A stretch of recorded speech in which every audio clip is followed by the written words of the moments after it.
En el video de hoy vamos a ver la historia de José, quien pasó de ser traicionado por sus propios hermanos y vendido como esclavo, a convertirse en uno de los hombres más poderosos de Egipto. Una historia de fe, superación y esperanza.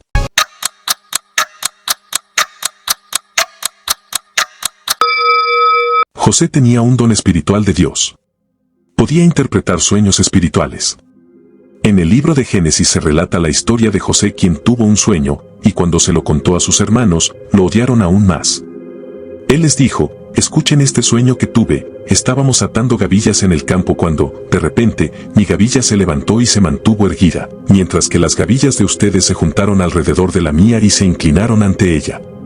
Sus hermanos le dijeron: ¿acaso pretende reinar sobre nosotros? ¿De verdad nos gobernarás? Y lo odiaron aún más a causa de su sueño y de lo que había dicho. ¿Alguna vez has sentido que tu vida está completamente arruinada? ¿Que has tocado fondo y no hay forma de salir? Esta es la historia de un joven que fue traicionado por su propia familia, vendido como esclavo, acusado falsamente de un crimen que no cometió y arrojado a una prisión olvidada. Pero en medio de la traición, la esclavitud y la injusticia, algo extraordinario estaba sucediendo. Porque este joven no solo sobreviviría, se convertiría en el segundo hombre más poderoso del imperio más grande de su tiempo. Esta es la historia de José, el soñador que pasó del pozo más profundo al palacio más alto. Una historia de traición, fe inquebrantable y destino divino. José nació en una familia complicada, por decirlo menos. Era el hijo número 11 de Jacob, pero había algo especial en él. Era el primer hijo de Raquel, la esposa que Jacob realmente amaba. Esto creó una dinámica tóxica desde el principio. Jacob no ocultaba su favoritismo. Le regaló a José una túnica especial, de colores brillantes y manga larga, el tipo de vestimenta que usaban los príncipes, no los pastores. Era una declaración pública: este es mi hijo preferido. Sus hermanos lo odiaban por esto. Pero José empeoró las cosas. Cuando tenía 17 años, José comenzó a tener sueños proféticos. En el primero, él y sus hermanos estaban atando gavillas de trigo en el campo, y de repente su gavilla se levantaba mientras las de sus hermanos se inclinaban ante la suya. Como si eso no fuera suficientemente arrogante, tuvo otro sueño. Esta vez, el sol, la luna y 11 estrellas se inclinaban ante él. Cuando compartió estos sueños con su familia, hasta su padre lo reprendió. ¿Acaso ellos, incluyendo a su padre y su madre, se iban a inclinar ante él? Sus hermanos ardían de envidia. El odio que sentían hacia José ya no era solo resentimiento, era un veneno que esperaba la oportunidad perfecta para actuar. Esa oportunidad llegó un día cuando Jacob envió a José a revisar cómo estaban sus hermanos, que pastoreaban las ovejas lejos de casa, cerca de Dotán. Cuando los hermanos vieron a José venir de lejos, con su túnica de colores ondeando al viento, algo oscuro se despertó en sus corazones. «Ahí viene el soñador», dijeron con desprecio. Y comenzaron a conspirar para matarlo. «Vengan, matémoslo y echémoslo en una de estas cisternas. Diremos que una bestia salvaje lo devoró. Entonces veremos qué será de sus sueños». Pero Rubén, el mayor, intervino. No porque amara a José, sino porque como primogénito sentía cierta responsabilidad.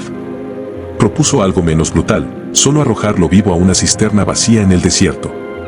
Su plan secreto era rescatarlo después y devolverlo a su padre. Los hermanos aceptaron. Cuando José llegó, lleno de inocencia y confianza, lo agarraron violentamente. Le arrancaron su túnica especial, ese símbolo del amor de su padre, y lo arrojaron a un pozo seco. Imagina el terror de José, cayendo en la oscuridad, gritando por misericordia mientras sus propios hermanos, su propia sangre, lo miraban desde arriba con frialdad. Entonces, con José atrapado en el pozo, sus hermanos se sentaron tranquilamente a comer. La crueldad de este detalle es escalofriante. Estaban comiendo mientras su hermano menor sufría a metros de distancia. Pero mientras comían, vieron a lo lejos una caravana de mercaderes ismaelitas que iban hacia Egipto, cargados con especias, bálsamo y mirra. Judá tuvo una idea: ¿de qué nos sirve matar a nuestro hermano y ocultar su sangre? Mejor vendámoslo a estos mercaderes. Después de todo, es nuestro hermano, nuestra propia carne. No era compasión, era pragmatismo. Al menos ganarían algo de dinero con esto. Sacaron a José del pozo y lo vendieron por 20 piezas de plata. José fue encadenado y llevado hacia Egipto, mirando hacia atrás mientras su familia desaparecía en el horizonte.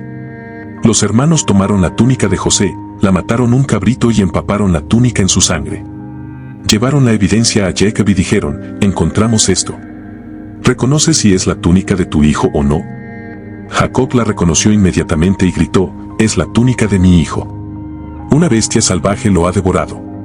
José ha sido despedazado. Se rasgó las vestiduras en señal de duelo, se vistió de cilicio y lloró por su hijo durante muchos días. Sus hijos e hijas intentaron consolarlo, pero él rechazaba todo consuelo, diciendo, descenderé enlutado hasta mi hijo en el sepulcro. El dolor de Jacob era insoportable.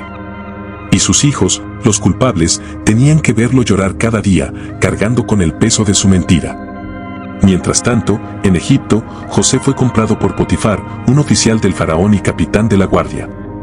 Aquí estaba José, un adolescente en tierra extranjera, esclavo en la casa de un hombre poderoso, sin familia, sin derechos, sin esperanza aparente.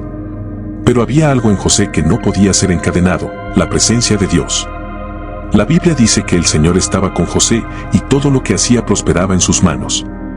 Potifar lo notó. Este joven hebreo no era un esclavo común. Era inteligente, trabajador, honesto y extraordinariamente capaz. Con el tiempo, Potifar confió tanto en José que lo puso a cargo de toda su casa y todas sus posesiones. No se preocupaba por nada excepto por la comida que comía, porque José administraba todo con excelencia. La casa de Potifar prosperaba y el egipcio sabía que era por causa de José. Dios estaba bendiciendo la casa del egipcio por amor a José. Todo parecía estar mejorando. José había caído, pero estaba levantándose. Había sido traicionado, pero estaba reconstruyendo su vida. Pero la prueba más difícil aún estaba por venir. José no solo era capaz, también era apuesto. Bien parecido y de hermosa presencia, dice la Escritura. La esposa de Potifar lo notó. Día tras día, ella lo observaba y eventualmente su admiración se convirtió en obsesión. Un día, cuando no había nadie más en la casa, ella lo tomó por la ropa y le dijo directamente, acuéstate conmigo. José se encontraba en una posición imposible. Ella era la señora de la casa, él era un esclavo. Ella tenía todo el poder. Pero José tenía principios que no negociaría ni siquiera para salvar su posición. Le respondió, mi señor no se preocupa de nada en esta casa y ha puesto todo lo que tiene en mis manos. No hay nadie mayor que yo en esta casa y ninguna cosa me ha reservado sino a ti, por cuanto tú eres su mujer. ¿Cómo, pues, haría yo este gran mal y pecaría contra Dios? José entendía que traicionar la confianza de Potifar no era solo un delito contra su amo, era un pecado contra Dios. Pero la esposa de Potifar no aceptaba un no por respuesta. Día tras día insistía, acosándolo, presionándolo. José la evitaba, manteniendo su integridad intacta. Pero un día, ella encontró su oportunidad. José entró a la casa para hacer su trabajo y no había ningún otro sirviente presente. Ella lo agarró firmemente de su ropa y nuevamente le exigió, acuéstate conmigo. José, en un acto de desesperación y rectitud, salió huyendo tan rápidamente que dejó su manto en las manos de ella y escapó de la casa. La mujer, enfurecida por el rechazo, ahora tenía evidencia. Gritó a los sirvientes de la casa y les dijo, miren, este hebreo que trajeron para insultarnos vino a mí para acostarse conmigo, pero yo grité con fuerza. Cuando oyó que alzaba mi voz y gritaba, dejó su ropa junto a mí y huyó. Cuando Potifar llegó a casa, ella le contó la misma historia. Y aunque las escrituras sugieren que Potifar pudo haber dudado de la versión de su esposa, no tenía opción. Su honor estaba en juego. Su ira se encendió y José fue arrojado a la cárcel donde estaban los presos del rey. De la casa al calabozo. De la confianza al abandono. José había hecho lo correcto y su recompensa fue una celda oscura. Pero incluso en la prisión, la historia se repitió. El Señor estaba con José. El jefe de la cárcel notó algo especial en este prisionero hebreo y le dio responsabilidad sobre los demás presos. Todo lo que José hacía prosperaba, porque Dios estaba con él. Pasaron los años. 2, 3, tal vez más. Y entonces llegaron dos prisioneros especiales, el copero jefe y el panadero jefe del faraón, ambos acusados de ofender al rey. Una noche, ambos tuvieron sueños perturbadores y a la mañana siguiente estaban visiblemente angustiados. José les preguntó qué les pasaba, y ellos respondieron, hemos tenido sueños y no hay quien los interprete. José, con la confianza que solo viene de conocer a Dios, les dijo, ¿no pertenecen a Dios las interpretaciones? Cuéntenme los sueños. El copero contó su sueño primero, vio una vid con 3 ramas que florecían y producían uvas, y él tomaba las uvas, las exprimía en la copa del faraón y le daba de beber. José interpretó, las 3 ramas son 3 días. Dentro de 3 días el faraón te restaurará a tu puesto, y volverás a poner la copa en su mano como hacías antes. Pero José añadió una súplica, acuérdate de mí cuando te vaya bien, y te ruego que me hagas la bondad de mencionar mi caso al faraón, para que me saque de esta casa. Porque fui secuestrado de la tierra de los hebreos, y tampoco he hecho nada aquí para que me pusieran en la cárcel. El panadero, animado por la interpretación positiva, también contó su sueño, llevaba 3 canastas de pan sobre su cabeza, y las aves comían del pan. La interpretación de José fue sombría, las 3 canastas son 3 días. Dentro de 3 días el faraón te cortará la cabeza y te colgará en un árbol, y las aves comerán tu carne. 3 días después, en el cumpleaños del faraón, ambas profecías se cumplieron exactamente. El copero fue restaurado. El panadero fue ejecutado. Pero el copero, una vez libre y feliz en su posición restaurada, se olvidó completamente de José. Pasaron 2 años más. 2 años de espera, de esperanza diferida, de silencio. Entonces, una noche, el mismo faraón tuvo 2 sueños perturbadores. En el primero, estaba junto al río Nilo y vio subir 7 vacas gordas y hermosas que pasían entre los juncos. Luego subieron 7 vacas flacas y feas que devoraron a las 7 vacas gordas. En el segundo sueño, vio 7 espigas de trigo llenas y hermosas creciendo en un mismo tallo. Luego brotaron 7 espigas delgadas y quemadas por el viento del este que devoraron a las 7 espigas buenas. El faraón despertó perturbado. A la mañana siguiente, mandó llamar a todos los magos y sabios de Egipto, pero ninguno pudo interpretar sus sueños. Fue entonces cuando el copero finalmente recordó. Le dijo al faraón, hoy debo confesar mis faltas. Cuando su majestad se enojó con sus siervos y nos puso en prisión, tanto a mí como al panadero jefe, ambos tuvimos sueños en la misma noche. Había allí con nosotros un joven hebreo, siervo del capitán de la guardia, y se los contamos. Él nos interpretó nuestros sueños, y todo sucedió exactamente como él lo interpretó. El faraón mandó llamar a José inmediatamente. Lo sacaron corriendo de la cárcel. José se afeitó, se cambió de ropa y se presentó ante el faraón. El faraón le dijo, he tenido un sueño y no hay quien lo interprete. Pero he oído decir de ti que cuando oyes un sueño lo puedes interpretar. José respondió con humildad pero con confianza, no está en mí. Dios será quien dé respuesta favorable al faraón. El faraón le contó ambos sueños. José escuchó atentamente y luego declaró, los 2 sueños del faraón son uno mismo. Dios ha mostrado al faraón lo que va a hacer. Las 7 vacas buenas son 7 años, y las 7 espigas buenas son 7 años. Es un mismo sueño. Las 7 vacas flacas que subieron después son 7 años, y las 7 espigas delgadas quemadas por el viento del este serán 7 años de hambre. José explicó que vendrían 7 años de gran abundancia en toda la tierra de Egipto, seguidos por 7 años de hambre tan severa que la abundancia sería olvidada. El sueño fue repetido 2 veces porque el asunto estaba firmemente decidido por Dios y sucedería pronto. Pero José no solo interpretó el sueño, ofreció una solución. Propuso que el faraón nombrara un hombre sabio y prudente para administrar el país, que durante los 7 años de abundancia almacenara el 20% de toda la cosecha en graneros reales. Así, cuando llegara el hambre, habría comida disponible y Egipto no perecería. El faraón y todos sus oficiales quedaron impresionados. El faraón preguntó a sus siervos, ¿podemos encontrar a alguien como este hombre, en quien está el Espíritu de Dios? Luego se dirigió a José, puesto que Dios te ha revelado todo esto, no hay nadie tan sabio y entendido como tú. Tú estarás sobre mi casa, y por tu palabra se gobernará todo mi pueblo. Solo en el trono seré yo mayor que tú. El faraón se quitó su anillo con el sello real y lo puso en la mano de José. Lo vistió con ropas de lino fino, puso un collar de oro alrededor de su cuello, y lo hizo subir a su segundo carro. Gritaban delante de él, doblad la rodilla. José fue constituido como gobernador de toda la tierra de Egipto. El faraón le dio un nombre egipcio, Safnat Panea, y le dio por esposa a Asenat, hija de un sacerdote de On.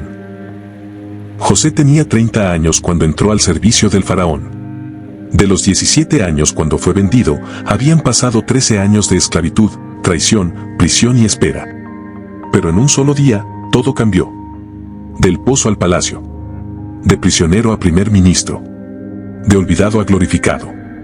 Los siguientes 7 años, José viajó por todo Egipto supervisando la recolección y almacenamiento del grano. Almacenó tanto grano que dejó de contarlo, porque era como la arena del mar, incalculable. Luego llegaron los 7 años de hambre, tal como José había profetizado. El hambre se extendió por todas las tierras, pero en Egipto había pan. Las personas de todo el mundo venían a Egipto a comprar grano, porque el hambre era severa en todas partes. Y entre esas personas estaban los hermanos de José. Jacob, ahora anciano, escuchó que había grano en Egipto y envió a sus 10 hijos mayores a comprarlo. Solo retuvo a Benjamín, el hijo menor de Raquel y el hermano completo de José, por temor a que le sucediera algún mal. Cuando los hermanos llegaron a Egipto, se inclinaron ante José con sus rostros en tierra. José los reconoció inmediatamente, pero ellos no lo reconocieron a él. Habían pasado más de 20 años. José era ahora un hombre de más de 35 años, vestido como egipcio, con el cabello rapado según la costumbre egipcia, hablando a través de intérpretes. Era el segundo hombre más poderoso del imperio. ¿Cómo iban a reconocer en este príncipe egipcio al hermano adolescente que habían arrojado a un pozo? José recordó sus sueños. Aquí estaban sus hermanos, inclinándose ante él, exactamente como Dios le había mostrado hacía tantos años. Pero José no reveló su identidad. Los acusó de ser espías, los interrogó duramente. Los hermanos protestaron su inocencia, explicando que eran 12 hermanos, hijos de un hombre en Canaán, que el menor estaba con su padre y que uno ya no existía. José los puso a prueba. Ordenó que uno de ellos quedara preso mientras los demás regresaban a traer al hermano menor para probar que decían la verdad. Los hermanos, en su angustia, comenzaron a hablar entre sí en hebreo, pensando que José no entendía. Dijeron: verdaderamente somos culpables acerca de nuestro hermano, pues vimos la angustia de su alma cuando nos rogaba, y no le escuchamos. Por eso ha venido sobre nosotros esta angustia. Rubén añadió: ¿no les dije yo que no pecaran contra el joven? Pero no escucharon. Ahora su sangre nos es demandada. José se apartó de ellos y lloró. Después de más de 20 años, sus hermanos finalmente admitían su culpa. El corazón de José se quebrantaba, pero aún no era el momento. José continuó con su plan. Envió a sus hermanos de regreso con grano, pero secretamente ordenó que pusieran el dinero que habían pagado de vuelta en sus sacos. Cuando descubrieron el dinero en el camino, se aterrorizaron. Cuando finalmente regresaron con Benjamín, José los sometió a más pruebas. Preparó un banquete para ellos, los sentó según su orden de nacimiento, algo imposible de saber al azar, y dio a Benjamín 5 veces más porción que a los demás. Los hermanos estaban confundidos y asustados. Luego vino la prueba final. José ordenó que llenaran los sacos de sus hermanos con grano, pero que pusieran su copa de plata especial en el saco de Benjamín.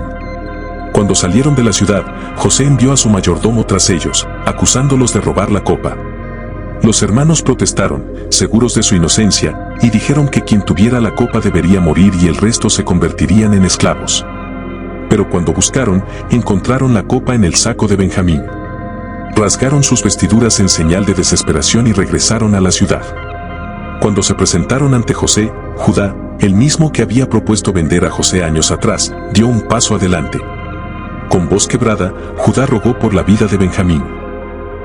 Explicó cómo su padre había perdido ya a un hijo de Raquel y que si perdía a Benjamín también, moriría de dolor. Judá ofreció quedarse como esclavo en lugar de Benjamín. Este acto de sacrificio propio, este cambio de corazón, fue demasiado para José. Ordenó que todos los egipcios salieran de la sala. Y cuando quedó solo con sus hermanos, José lloró tan fuerte que los egipcios lo oyeron desde afuera. Entre lágrimas, José declaró en hebreo: yo soy José. ¿Vive todavía mi padre? Sus hermanos no podían responder, estaban aterrorizados. José les dijo que se acercaran y repitió: yo soy José vuestro hermano, el que vendisteis para Egipto. Pero inmediatamente añadió palabras de consuelo: ahora pues, no os entristezcáis ni os pese el haberme vendido acá, porque para preservación de vida me envió Dios delante de vosotros. José explicó la perspectiva divina de toda su historia. Los 7 años de hambre apenas comenzaban y aún faltaban 5 años más. Dios lo había enviado adelante para preservar la vida, para que ellos tuvieran un remanente en la tierra y para mantener con vida a muchos. No fueron ellos quienes lo enviaron a Egipto, sino Dios, quien lo había puesto como padre del faraón, señor de toda su casa y gobernador de toda la tierra de Egipto. José había llegado a comprender que toda su tragedia, cada traición, cada injusticia, cada año en prisión, era parte de un plan mayor. Dios había estado trabajando en la oscuridad, tejiendo un propósito que José no podía ver pero que ahora se revelaba con claridad cegadora. José envió a sus hermanos de regreso con carros, provisiones y regalos, con instrucciones de traer a su padre Jacob y a toda la familia a Egipto. Les dijo, no discutan en el camino, sabiendo que la culpa y las recriminaciones podrían surgir. Cuando Jacob escuchó que José vivía y era gobernador de Egipto, su corazón desfalleció porque no podía creerlo. Pero cuando vio los carros que José había enviado, su espíritu revivió. Dijo, basta. José mi hijo vive todavía. Iré y le veré.